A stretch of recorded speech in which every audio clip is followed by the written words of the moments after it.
आ जाइए प्यारे साथियों, नमस्कार, जय हिंद। कैसे हैं आप सभी लोग? आशा करता हूँ बहुत अच्छे होंगे। चलिए आज के सेशन को हम लोग स्टार्ट करते हैं। और पिछले सेशन में हम लोगों ने रूसों के जीवन परिचय पर चर्चा की है। आज हम बात करेंगे रूसों के राजनीतिक विचारों पर, यानी कौन कौन से क्षेत्रों में रूसों ने अपने राजनीतिक विचार प्रस्तुत किए, रूसों की प्रमुख पुस्तकें कौन कौन सी थी। चलिए डाल दीजिए हेडिंग, रूसों की पुस्तकें, रूसों की प्रमुख पुस्तकें, रूसों की प्रमुख पुस्तकें। रूसों की प्रमुख पुस्तकें,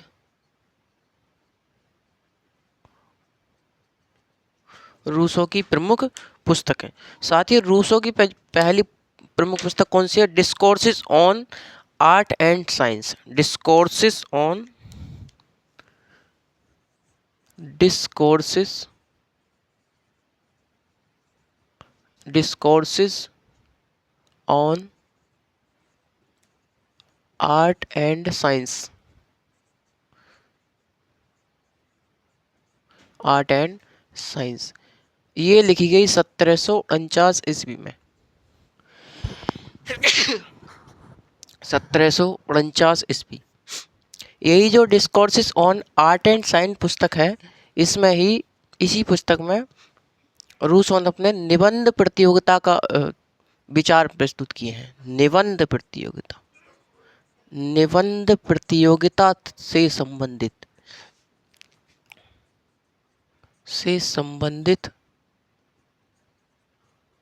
विचार व्यक्त किए। तो रूसों ने किस पुस्तक में निबंध प्रतियोगिता से संबंधित विचार व्यक्त किए? तो discourses on art and science पुस्तक में, जो कि 1749 ईस्वी में लिखी गई। समझे साथियों। दूसरी पुस्तक हमारी introduction to the political economy. Introduction, दूसरी पुस्तक हमारी introduction, introduction to the political economy, political economy, introduction to the political economy. ये लिखी गई 1758 ईस्वी में। 1758 ईस्वी, 1758 ईस्वी में ये पुस्तक लिखी गई। तीसरी पुस्तक है social contract, social contract, contract, social contract. ये लिखी गई 1762 ईस्वी में। 1762। चौथी पुस्तक है ईमाइल। कौन सी भैया? ईमाइल। ये भी 1762 ईस्वी में लिखी गई। 1762 ईस्वी में भी यही पुस्तक लिखी गई साथियों। चलिए, तो मैंने आपको रूसों की 4 पुस्तकें बताई। पहली discourses on art and science, जो कि 1749 ईस्वी में लिखी गई। और इसी पुस्तक में रूसों ने अपने निबंध प्रतियोगिताओं का क्या किया है? विचार प्रस्तुत किए हैं, विचार व्यक्त किए हैं। दूसरी पुस्तक है हमारी introduction to the political economy. Introduction to the political economy ये लिखी गई 1758 ईस्वी में। एक है सोशल कॉन्ट्रैक्ट। सोशल कॉन्ट्रैक्ट कब लिखी गई? 1762 ईस्वी में। 62 ईस्वी, 1762। एक है ईमाइल पुस्तक। कौन सी? ईमाइल, 1762 ईस्वी में ये भी लिखी गई। साथियों, रूसों ने अपने राजनीतिक विचार जो व्यक्त किए, रूसों ने अपने राजनीतिक विचार सोशल कॉन्ट्रैक्ट पुस्तक में व्यक्त किए। अपने राजनीतिक विचार, अपने राजनीतिक विचार किस पुस्तक में दिए? तो इसमें ही दिए, सोशल कॉन्ट्रैक्ट। विचार व्यक्त किए, व्यक्त किए। साथ ही मैंने आपको बताया कि रूसों ने अपने राजनीतिक विचार जो व्यक्त किए वो किस पुस्तक में किए? तो सोशल कॉन्ट्रैक्ट नामक पुस्तक में इन्होंने अपने विचार व्यक्त किए। किन किन क्षेत्रों पर विचार दिए? पहला इन्होंने बताया कि मानव स्वभाव पर विचार, मानव स्वभाव पर विचार, यानी कि रूसो का मानव स्वभाव पर विचार। दूसरा इन्होंने बताया प्राकृतिक अवस्था पर विचार। प्राकृतिक अवस्था पर विचार, प्राकृतिक अवस्था पर विचार। और इन्होंने बताया सामाजिक समझौता,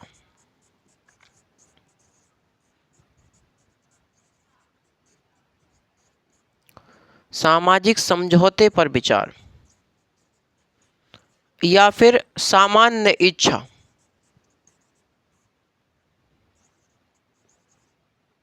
सामान्य इच्छा पर विचार, सामान्य इच्छा पर विचार। एक और राज्य और व्यक्ति के बीच संबंध पर विचार, राज्य एवं व्यक्ति के बीच संबंध पर विचार। तो रूसो ने किन क्षेत्रों में विचार व्यक्त किए? 4 क्षेत्रों में। कौन से? मानव स्वभाव पर विचार रूसो का प्राकृतिक अवस्था पर विचार, रूसो का सामाजिक समझौते पर विचार, रूसो का सामाजिक समझौते पर विचार, और या फिर रूसो का सामान्य इच्छा पर विचार, सामान्य इच्छा पर विचार। और मैंने आपको बताया कि रूसो का व्यक्ति एवं राज्य के बीच संबंधों पर विचार क्या थे। इन क्षेत्रों पर रूसो ने अपने विचार व्यक्त किए। टाल दीजिए साथियों पहला, रूसो का मानव स्वभाव पर विचार। जरा मैं ये रफ कर लूँ, उसके बाद देखिए रूसो का मानव स्वभाव पर विचार।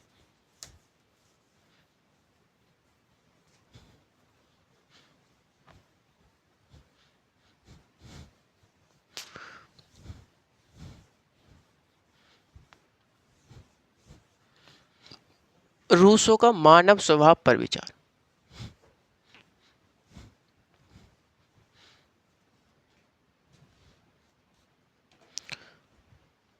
रूसो का मानव स्वभाव पर विचार, रूसो का मानव स्वभाव पर विचार।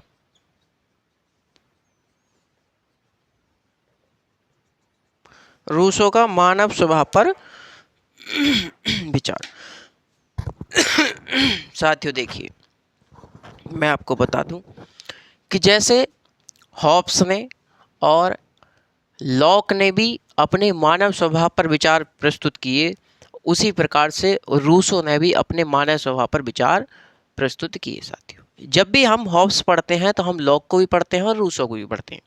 ये जो 3 विचारक हैं, इन तीनों को हमें एक साथ पढ़ना होता है और हमें इनकी तुलना करके पढ़नी होती है।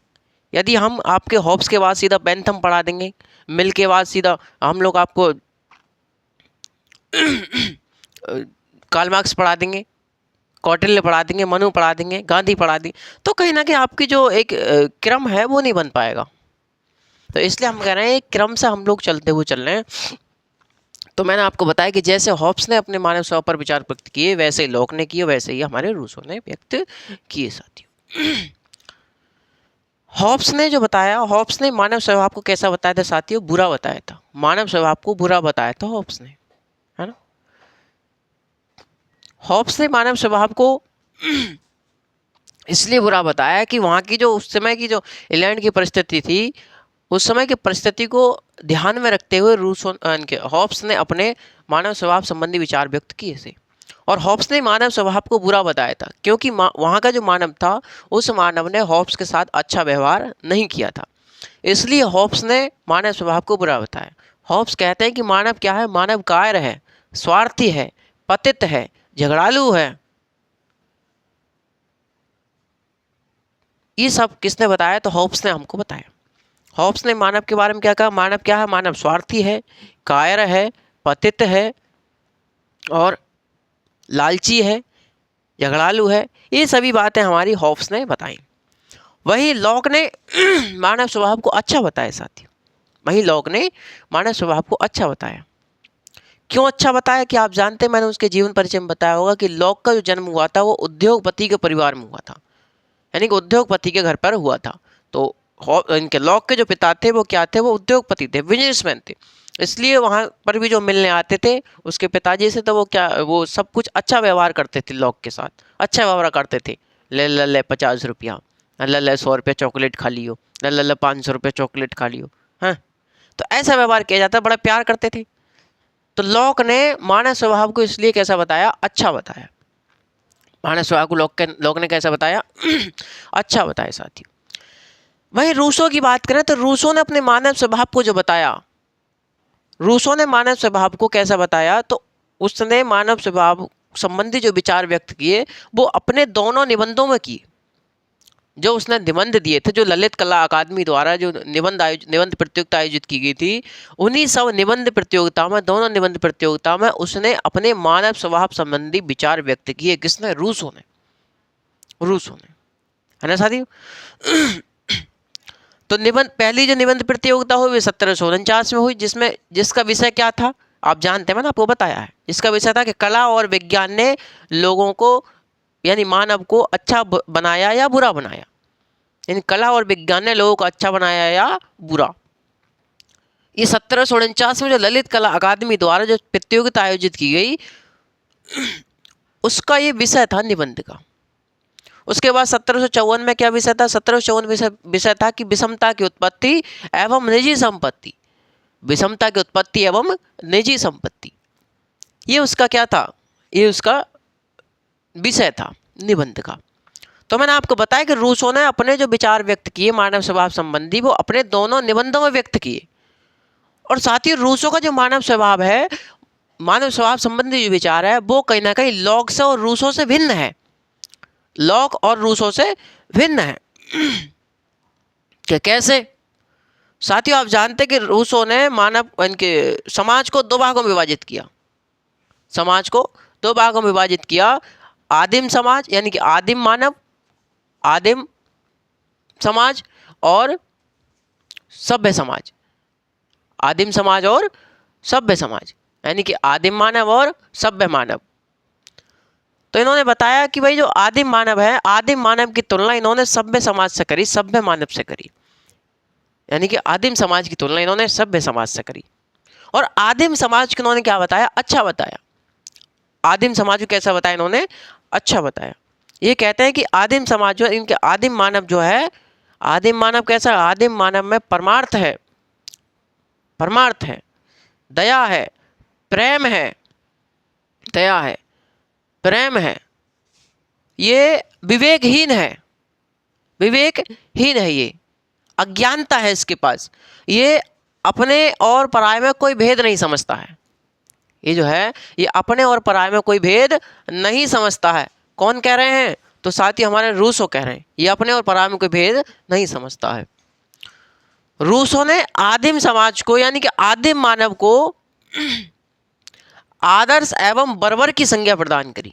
तो साथियों आपसे क्वेश्चन पूछता है कि रूसो ने आदिम समाज को या फिर आदिम मानव को कैसी संज्ञा प्रदान करी या फिर क्या कहा? तो आदर्श एवं बर्बर कहा, आदर्श एवं बर्बर कहा साथियों।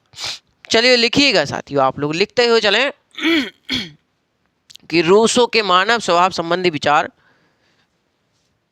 रूसो के मानव स्वभाव संबंधी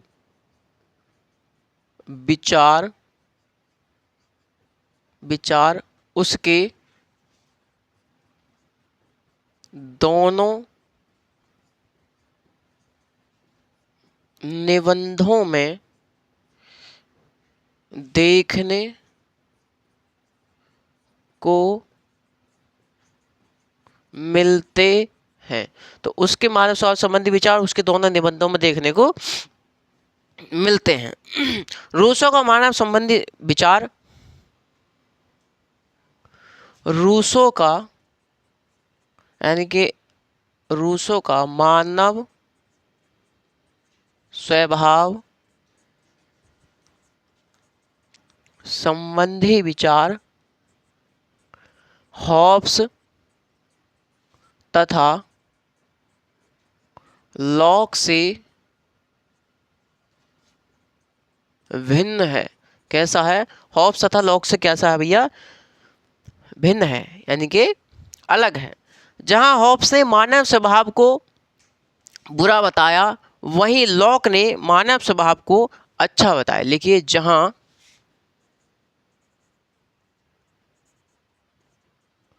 हॉब्स ने मानव स्वभाव को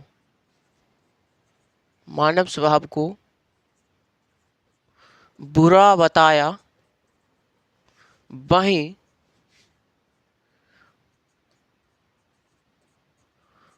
लॉक ने मानव स्वभाव को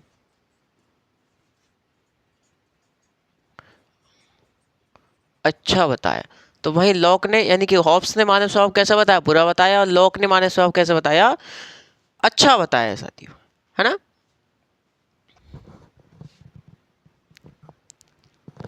रूसो ने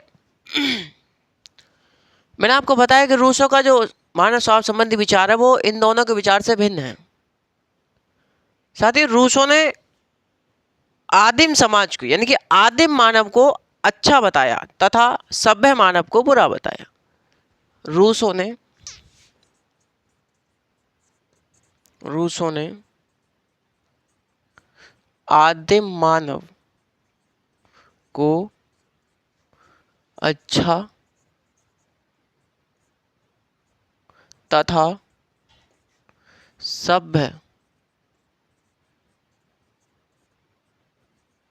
सभ्य मानव को बुरा बताया। तो आदिम मानव को कैसा बताया? अच्छा बताया। और सभ्य मानव को कैसा बताया साथियों? बुरा बताया। रूसो ने आदिम मानव को विवेकहीन रूसो ने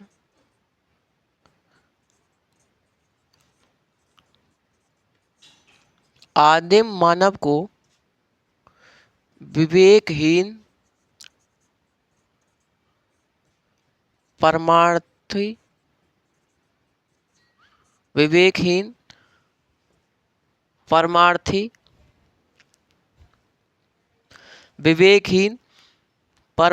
तथा कर्तव्य परायण बताया। कर्तव्य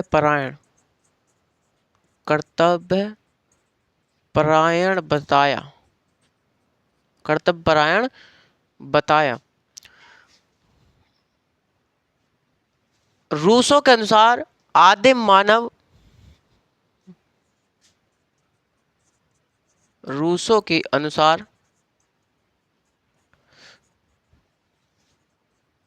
आदिम मानव अपने और पराये में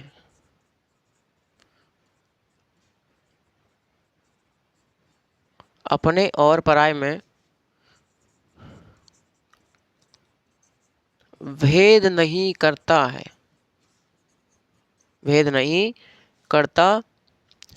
रूसो ने आदिम मानव को आदर्श एवं बर्बर की संज्ञा प्रदान करी।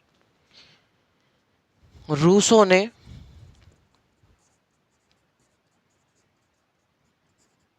आदिम मानव को आदर्श एवं बर्बर की संज्ञा प्रदान की। तो साथियों, ये था हमारा रूसो का मानव स्वभाव संबंधी विचार। मैंने आपको क्या बताया कि रूसो का जो मानव स्वभाव संबंधी विचार है वो उसके दोनों निबंधों में हमको देखने को मिलता है।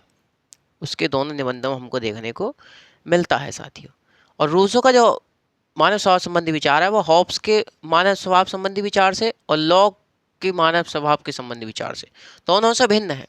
जहां हॉब्स ने मानव स्वभाव को बुरा बताया, वहीं लॉक ने मानव स्वभाव को अच्छा बताया। समझ पा रहे हैं साथियों, है ना। हॉब्स ने क्यों बताया? क्योंकि हॉब्स की जो तत्कालीन परिस्थिति थी उस समय की, उस तत्कालीन परिस्थिति को देखते हुए उसने मानव स्वभाव संबंधी विचार को बुरा बताया। क्योंकि उस समय मानव ने उसके साथ अच्छा व्यवहार नहीं किया था। वहीं लॉक ने क्यों अच्छा बताया, क्योंकि लॉक के साथ अच्छा व्यवहार किया था इसलिए अच्छा बताया। रूसो ने मानव स्वभाव को कैसा बताया, दोनों निबंधों में कैसा बताया, तो आदिम समाज को यानी कि आदिम मानव को अच्छा बताया और सभ्य मानव को बुरा बताया। तो समाज को जो दो वर्गों में विभाजित किया था, आदिम समाज और सभ्य समाज। तो इसमें बताया कि आदिम जो मानव है वो अच्छा है और जो सभ्य मानव है वो बुरा है। आदिम मानव को उन्होंने परमार्थी, कर्तव्यपरायण, विवेकहीन विवेकहीन बताया, विवेकहीन बताया। और इन्होंने कहा कि जो आदिम मानव है वो अपने और पराये में कोई भेद नहीं समझता है। वो उसमें क्या है, उसमें अज्ञानता है, ज्ञान उसमें नहीं है। तो उसमें अपने और पराये की कोई लालसा नहीं है, वो अपने और पराये में कोई भेद नहीं समझता, सबके लिए सब कार्य करते हैं, ये मतलब एक दूसरे के लिए कार्य करते हैं, परमार्थ के लिए कार्य करते हैं। इसलिए उन्हें आदिम मानव को कैसा बताया, अच्छा बताया। और सभ्य मानव के बारे में इन्होंने कैसा करा, इन्होंने सभ्य मानव के बारे में कहा कि जब से इन्होंने, मैंने आपको बताया जब 1749 में इन्होंने निबंध प्रतियोगिता की उसमें भाग लिया, तो उसमें बताया था कि जब से कला और विज्ञान का उदय हुआ, तब से मानव में क्या हुआ, मानव में विवेक बना, यानी कि मानव विवेक पूर्ण हुआ, मानव में बुद्धि जागृत हुई और तब से मानव में अपने और पराये की लालसा जागने लगी, अपने और पराये की लालसा जागने लगी। इसमें ही रूसो कहते हैं कि सभ्य समाज में कोई भी सुखी नहीं है, सब दुखी हैं। सभ्य समाज में सब दुखी हैं, क्योंकि जिसके पास संपत्ति है उसे खोने का डर सता रहा है, और जिसके पास संपत्ति नहीं है, जिसके पास संपत्ति नहीं है उसे उसमें पाने की लालसा है, उसमें पाने की लालसा है। तो सभ्य मानव को कैसा बताया, इन्होंने बुरा बताया। और आदिम मानव को इन्होंने आदर्श और बर्बर की संज्ञा प्रदान करी, आदर्श और बर्बर की संज्ञा प्रदान करी। तो रूसो ने आदिम मानव को कैसी संज्ञा प्रदान करी, तो आदर्श और बर्बर की संज्ञा प्रदान करी। साथ ही ये क्वेश्चन पूछता है, और आपसे क्वेश्चन पूछता है कि निम्नलिखित में से रूसो की पुस्तक नहीं है, तो आपको मैच कराएगा, पूछेगा, या तो कुछ मैकियावेली की दे रखी होंगी, रूसो की दे रखी होगी, हॉब्स की दे रखी होगी, लॉक की दे रखी होंगी, ऐसे ही पुस्तकें दे रखी होंगी, आपको मैच कराया किसकी पुस्तक कौन सी है। तो आपको रूसो की पुस्तक ध्यान रखनी है, discourses on art and science और introduction to the political economy, social contract और इमाइल। ये पुस्तक किसकी है, तो हमारी रूसो की पुस्तक है। साथियों, आज मुझे कहीं जाना है, इसलिए मैं थोड़ी आज क्लास नहीं खींच रहा हूँ, तो मैं कल देखेंगे हम लोग, है ना, विस्तार पूर्वक। तो आज के लिए मैं यहीं विदा चाहता हूँ आपसे। जब तक के लिए धन्यवाद, बने रहिए FM गोल्ड के साथ। चलिए, नमस्कार, जय हिंद।